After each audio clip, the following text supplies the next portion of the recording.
It is June 9. On one of the previous episodes, and their number has already exceeded 1,500, so in one of them, I mentioned that I'm involved in media work in the army.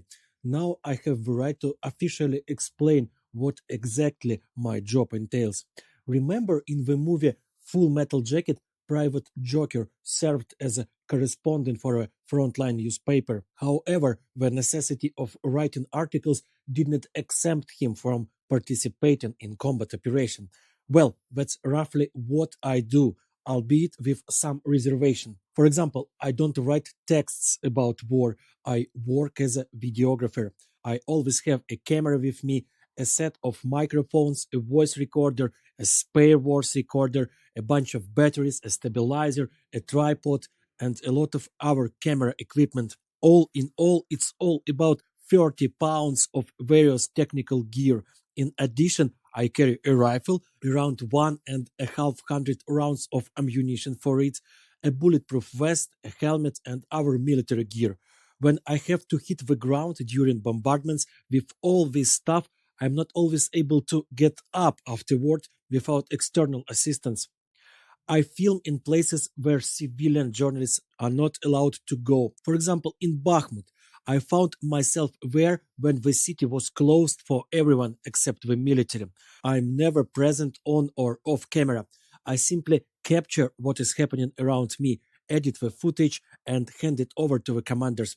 They distribute this video to civilian media outlets, including foreign ones. So if you watch the news and follow what is happening in Ukraine, you have almost certainly seen the footage I shot, although you did not even know about it. My military work has both obvious advantages and disadvantages. Among the advantages, it is worth noting the fact that I am almost always in places where real combat work is taking place. I am constantly on the move, meeting fascinating people and participating in incredibly intense operations. However, the disadvantages are an extension of the advantages. I don't stay in one place for long, and no unit can call itself my home. I live a nomadic life, rarely spending more than 2 or 3 weeks in any given location, and I never really have a chance to settle down.